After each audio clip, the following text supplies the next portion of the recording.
A paz do Senhor Jesus. Eu quero trazer um texto para a nossa meditação,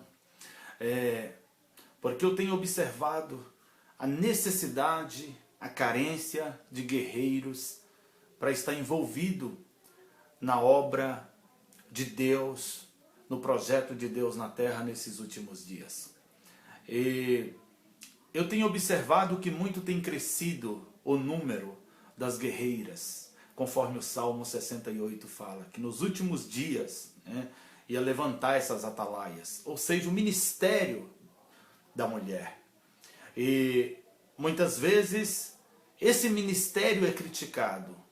Eu não sei se é por um espírito de machismo ou não. E muitos até pegam para condenar, para bloquear o ministério da mulher.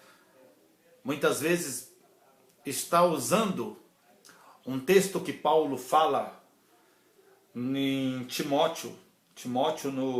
Na primeira epístola, no capítulo 2, versículo 8, Paulo começa dizendo: quero, portanto, que os varões orem em todo lugar, levantando mãos santas, sem ira e sem animosidade. E ele vai falando acerca do traje das irmãs. E na altura do versículo 11 ele fala: mulher, aprenda em silêncio com toda submissão. E no versículo 14 ele diz: e Adão foi iludido, e Adão não foi iludido, mas a mulher, sendo enganada, caiu em transgressão. Muito bem, para que hoje a mulher aprenda em silêncio, principalmente como Paulo fala aqui, aprenda com o marido. O marido precisa viver os princípios que Paulo ensina aqui também. Paulo fala: quero, portanto, que os varões orem em todo lugar, levantando mãos santas. E eu te pergunto, meu irmão, você tem feito isso como chefe de família? Como esposo, como pai? Você tem de fato, você está pagando o preço pela sua família? Você é aquele marido que todos os dias faz o culto doméstico e coloca a família, reúne a família, lê a Bíblia, ensina a Bíblia para os teus filhos, ensina a Bíblia para a tua esposa? Você tem feito isso, meu irmão? Se você tem feito isso, você está de parabéns. Então sua esposa deve sim aprender contigo. Se você está de fato exercendo a sua função de marido, de sacerdote, de homem de Deus na sua casa.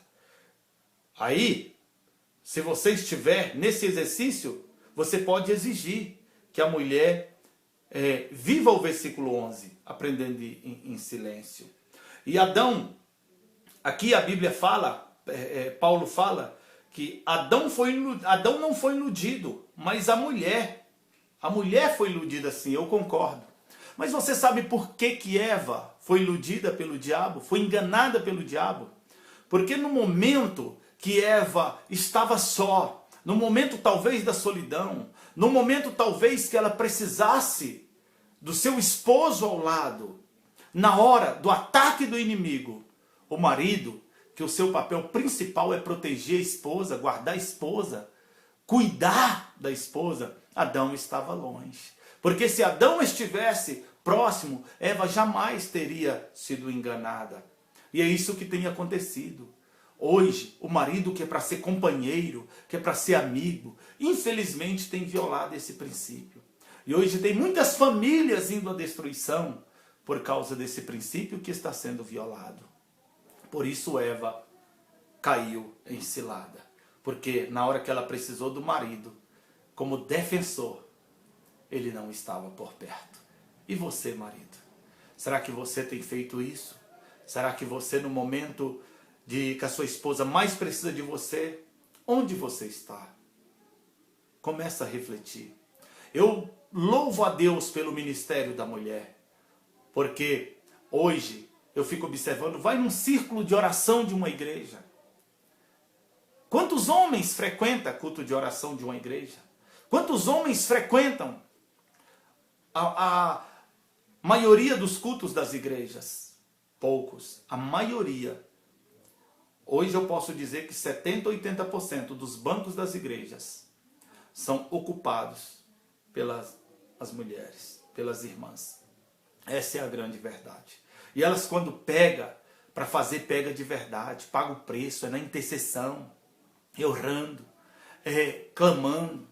E muitas vezes nós, como homem, temos deixado a desejar. Por isso, eu te digo, não adianta só criticar. E outro texto, um dia eu fui questionado acerca de mulher no pastorado. A Bíblia fala aqui, no livro dos Começos, Gênesis capítulo 29, versículo 9, falava-lhes ainda quando chegou Raquel com as ovelhas do seu pai, porque era pastora. A Bíblia fala que Raquel era pastora de ovelha.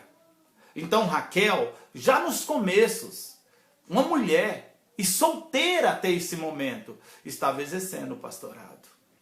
Era pastora de ovelha. E se a gente observar também, lá em Juízes, no capítulo 4, versículo 4 a seguir, você vai ver quando Débora julgava Israel, que tinha uma peleja contra os sírios, contra a Síria, e Baraque recuou aí sozinho. E ele disse que só ia para a guerra se Débora fosse na frente. E Débora se dispôs e falou, eu vou. Só que Débora tem um momento que ela fala assim, só que depois, Baraque, você não vai querer pegar glória para você, porque a Síria vai ser derrotada pelas mãos de uma mulher, pelas mãos de uma guerreira. E isso serve, como base, porque está na palavra, foi registrado essa ação de Débora. Poderia falar de tantas mulheres, poderia falar de mulheres que auxiliaram Paulo no seu ministério. Poderia lembrar de Priscila, poderia lembrar de Loide, poderia lembrar da própria, na ressurreição de Cristo, da própria Maria, quando vai ao túmulo, de manhã, bem cedinho, vai ao túmulo. E lá o túmulo está vazio. Poderia falar disso. A importância desse ministério. Por isso, meu irmão, está na hora dos homens se levantarem, assumir postura de guerreiro, exercer o sacerdócio na sua casa, se erguer como sacerdote, verdadeiro sacerdote, porque hoje os valores estão invertidos. Está na hora dos homens se posicionarem. Mas eu quero te dizer, mesmo você posicionando, não bloqueia o ministério da tua companheira. Que o Senhor te abençoe, te dê graça, que a tua casa seja protegida em nome de Jesus. Fica com Deus.